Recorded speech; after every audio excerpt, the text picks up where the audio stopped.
के राष्ट्रियतासँग पनि जोडिएको कुरा हो र? नागरिकता त राष्ट्रियतासँग त जोडिएको कुरा हो, तर त्यो सम्बन्धले राष्ट्रियतामाथि कहाँ असर परेको छ? त्यो करोडौं जनताको जुन सम्बन्ध हो, वैवाहिक सम्बन्ध, त्यसले नेपालको हाम्रो राष्ट्रियतामाथि कहाँ कहिले खलल पुर्याएको छ? अरे राष्ट्रियतामाथि खलल पुर्याएको कुरा त अस्ति म संसद भनेको थिएँ नि।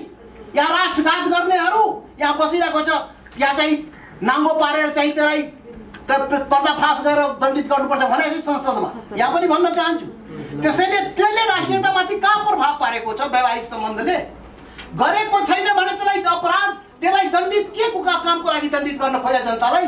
त्यो सम्बन्धलाई किन दण्डित गर्न खोज्या हो? र यो बहुत संवेदनशील विषय हो। त्यसैले यसमाथि हामी गम्भीरतासँग सोच्नै पर्छ। के अरे हाम्रो छोरी उता जाउन् चाहे उताको छोरी यता आउन्, त्यो त आफ्नो सबै त्याग गरेर चाहिँ पतिसँग जीवन मरणको चाहिँ त्यो गरेर गएको हुन्छ नि त। अनि त्यही घरमा आएर फेरि चाहिँ दुईवटा राष्ट्रियता, विभाजित राष्ट्रियता परिवारमा देखिने, यसले त राम्रो थोरै गर्छ। महिलामाथि त साह्रै अन्याय, उसको स्वाभिमानमाथि आक्रमण हो यो। महिलामाथि, महिलाको समान अधिकार भनौँ, समानताको अधिकार, र उसको स्वाभिमानमाथि पनि आक्रमण हो। महिलाको राष्ट्रियतामाथि बिहे गर्दैमा उसको राष्ट्रियतामाथि प्रश्न उठाइराख्ने, उसले मानसिक रूपले चाहिँ के भन्छन् यो टर्चर भइराख्ने, त यो त जो पनि त्यहाँ कतै न कतै देखिन्छ। र यो चाहिँ आवश्यक छैन। यो 7 वर्ष जुन बाँकिएको हो त्यसको आवश्यक छैन। त्यसमा मेरो असहमति छ। सभापतिज्यू, माननीय मन्त्रीज्यू र माननीय सांसद मित्रहरू, यो नागरिकता भन्ने विषय धेरै संवेदनशील विषय हो र यो नागरिकको राष्ट्रियतासँग पनि जोडिएको हो र जीवनसँग पनि जोडिएको विषय हो। त्यसैले राष्ट्रियता र जीवनसँग जोडिएको विषयमा कसैले पनि खेलवाड गर्नु हुँदैन।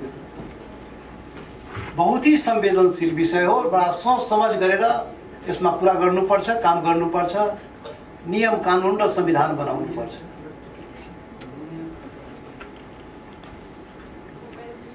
लाखौं नागरिक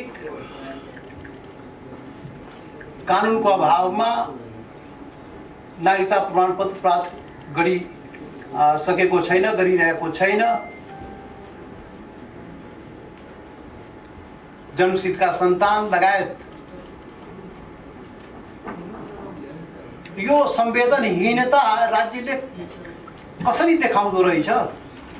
लाखौं नागरिक चाहिँ नागरिकता प्रमाणपत्रको अभावमा उसको राष्ट्रियता माथि मात्रै प्रश्न होइन, उसको दैनिक जीवनमाथि समेत असर परिरहेको अवस्थामा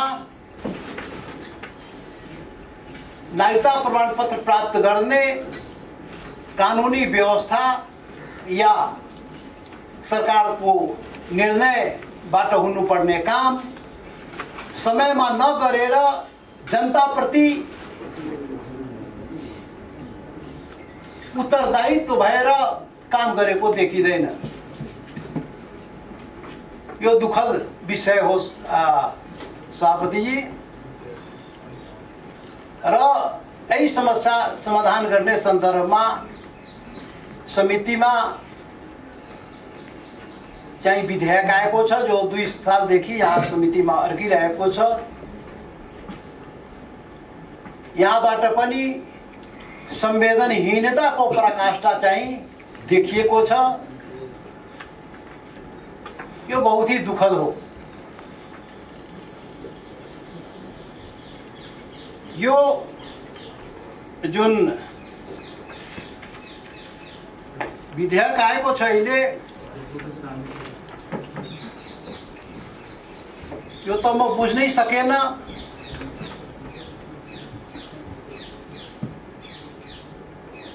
सरकार त ठिकै बाटोमा गइरहेको थियो, फेरि उल्टो बाटोमा कसरी सरकार हिँड्न खोजेको यो बुझ्न सकिएन। खास गरेर जुन वैवाहिक अंगीकृतको सवालमा जुन यहाँ भर्खर वाचन गरेर सुनाइयो, 7 वर्ष बिहे भएको 7 वर्षपछि नेपालको अंकित वैवाहिक अंकित नागरिकता पाउने यो प्रावधान कसरी आयो खोइ? संविधान अहिलेसम्म नेपालको अहिलेसम्म जे जति नियम कानुन र संविधान आजको दिनसम्म बन्यो त्यसमा यस प्रकारको प्रावधान कहिले पनि आएन। वैवाहिक अंकितको हकमा यति वर्ष पुर्नु पर्ने उति वर्ष पुर्नु पर्ने कहिले पनि प्रावधान आएन। किन नआएको होला? नियम कानुन संविधान बनाउने हाम्रै देशका संसद या सरकारले बनाएको छ अहिलेसम्म। त किन अहिलेसम्म त्यसमा चाहिँ वैवाहिक अंकितको हकमा चाहिँ यो समय सीमा निर्धारण गर्ने काम गरिएन? के कारण होला? के कारणले संविधान बनाउँदाखेरि संविधानमा समेत यो समय सीमा निर्धारण गरिएन? वैवाहिक अंकितको हकमा संविधानको 289 धारामा जे बन्देज लगाउनु पर्थ्यो बन्देज लगाइएको छ। त्यहाँ यो 7 वर्षको बन्देज वा कुनै समयको बन्देज संविधानमा लगाइएको छैन भनेपछि नयाँ संविधानमा नबोलेको कुरा अनि नयाँ कुरा कसरी आयो? कहाँबाट आयो? ऐन भनेको संविधानको चाहिँ मूल मर्माथि प्रहार हुने गरी ऐन त आउँदैन नि। मान्य सदस्य बन्देज होइन, म बजेको चाहिँ समय सकियो भन्ने संकेत हो। त्यो होइन होइन, त म त पहिले नै भने म बोल्नुपर्छ है, समय चाहिन्छ। होइन होइन, वर्षित ब्रेक गरेर हुँदैन। सरी सभापतिजी, यसरी चाहिँ नगर्नुहोस् के। संकेत के हो भनेर अब ठिकै छ, तपाईँ गर्नुभयो, तर समय चाहिन्छ। प्रवेशै गरेर चाहिने विषयमा अहिले त माथि माथि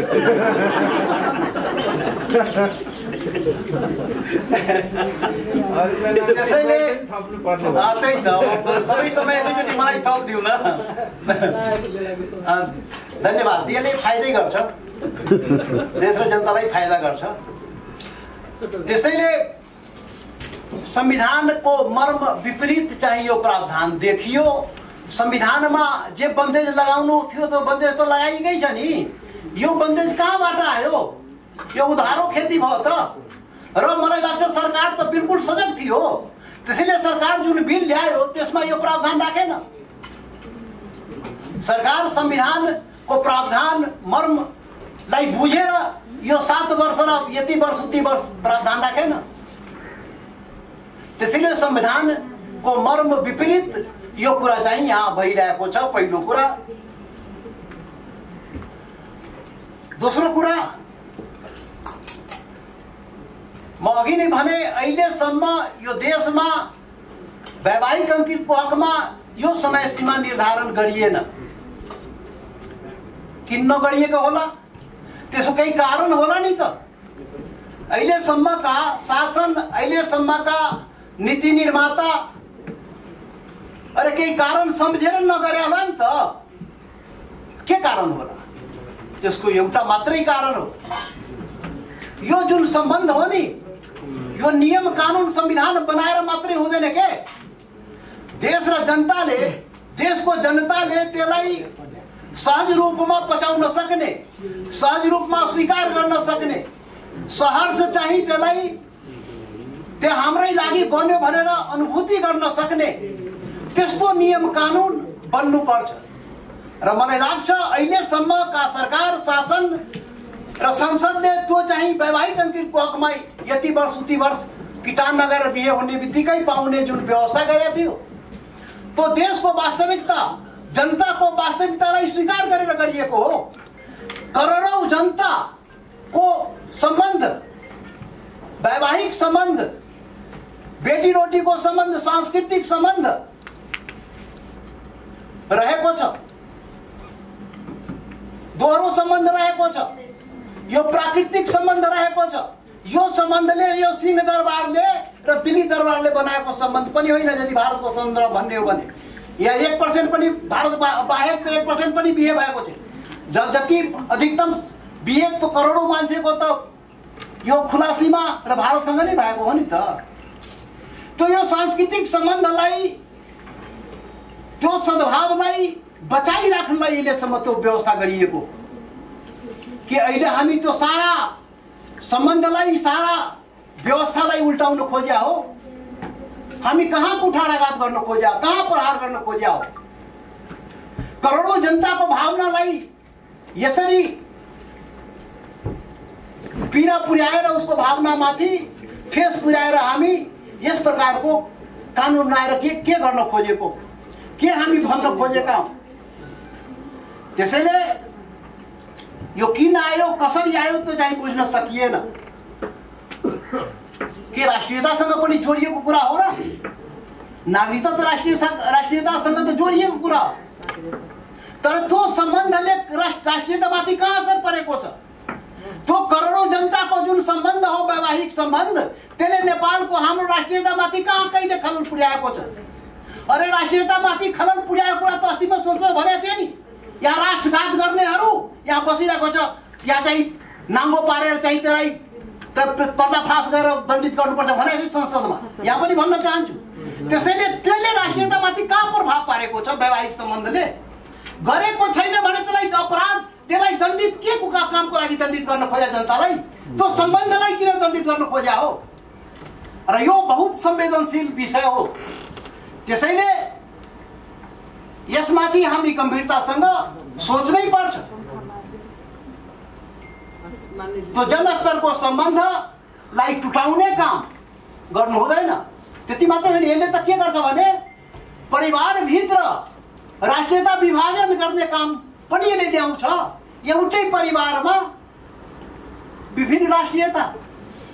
अरे घर उता के अरे हाम्रो छोरी उता जाउन्, उताको छोरी यता आउन्, त्यो त आफ्नो सबै त्याग गरेर चाहिँ पतिसँग जीवन मरणको चाहिँ त्यो गरेर गएको हुन्छ नि त। अनि त्यही घरमा आएर फेरि चाहिँ दुईवटा राष्ट्रियता, विभाजित राष्ट्रियता परिवारमा देखिने, यसले त राम्रो थोरै गर्छ। त्यसैले यो चाहिँ जुन ल्याएको हो, यो प्रावधान अहिले जुन सुनियो, के भन्छ यो 7 वर्षको, अब खोइ के हो यहाँ लेखा छ नागरिकता सरह त्यो मान्यता के अरे त्यो प्रमाणको अस्थायी प्रमाणपत्र के आवासीय प्रमाणपत्र के भने आप कोही त्यो बच्चा जब बिहे भएर आएपछि त बच्चा त पैदा गर्छ नि त। अनि बच्चा पैदा पछि उसको जन्म दर्ता गर्ने बेलामा बाबुआमाको नागरिकता ल्यायो भनेर भन्छ। अनि के हुन्छ त्यसको खोइ कुनी उसै अंशभन्दा गर्नु पर्यो भने के हुन्छ, उसको अंशभन्दा पाउने छ सायद दिने भने यसमा ल्यायो। सायद पतिको मृत्यु भयो भने के हुने होला, खोइ अब होला यी कुराहरू होला। तर यो त ठिक छ, यसमा ल्याइएको छ नि, केही भेन्टिलेसन दिने प्रयास गरिएको छ, तर होइन योभन्दा राम्रो त्यो हो जो थियो त्यो राम्रो हो। यो त प्याचिङ गर्ने मात्रै काम हो। लेभलपट्टि लाउने के भन्छ भने यो चाहिँ यो प्याच गर्ने कुरा मात्रै हो। त्यसैले यो चाहिँ व्यवस्थालाई यथावत राख्यो भने राम्रो हुन्छ र यो चाहिँ सम्बन्धलाई तोड्ने प्रयास गर्नुहुन्न। तोड्यो भने समाजलाई असर गर्छ, देशलाई असर गर्छ। त्यसैले यसलाई हामी टुङ्गाउनै लाग्यो। त्यसैले यसलाई हामी यो गर्नुपर्छ। र अर्को कुरा चाहिँ महिलाको हकमा, महिलामाथि त साह्रै अन्याय, उसको स्वाभिमानमाथि आक्रमण हो। यो महिलामाथि, महिलाको समान अधिकार भनौँ, समानताको अधिकार र उसको स्वाभिमानमाथि पनि आक्रमण हो। महिलाको राष्ट्रियतामाथि बिहे गर्दैमा उसको राष्ट्रियतामाथि प्रश्न उठाइराख्ने, उसले मानसिक रूपले चाहिँ के भन्छ भने यो टर्चर भइराख्ने, त यो त त्यो पनि त्यहाँ कतै न कतै देखिन्छ। त्यसैले मेरो आग्रह सरकारप्रति, सरकारसँग र यो समितिसँग पनि यो जुन पहिलेको व्यवस्था हो त्यो व्यवस्था उत्तम व्यवस्था हो, त्यो जायज व्यवस्था हो। त्यो सामाजिक सम्बन्ध र बन्धनलाई बरकरार राख्ने व्यवस्था हो। त्यसलाई त्यसैले त्यो व्यवस्थालाई यथावत राखिनु पर्दछ र यो चाहिँ आवश्यक छैन। यो 7 वर्ष जुन राखिएको हो त्यसको आवश्यक छैन। त्यसमा मेरो सहमति छ। हालको नेपालको संविधान जारी गर्दा पनि यो विषयमा छलफल भई नेपालको अन्तिम संविधानकै व्यवस्था सबै दलहरूको सहमतिमा कायम भएको हो। स्मरणीय कुरा के छ भने नेपालको अन्तरिम संविधानमा प्रचलित कानुन बमोजिम भनिएकोमा हालको संविधानमा संघीय कानुन बमोजिम भन्ने काम परेको छ। यस फेरबदलले साबिक कानुनको सार्वभौम कानुनमा कहीँ कतै अन्तर परेको छैन।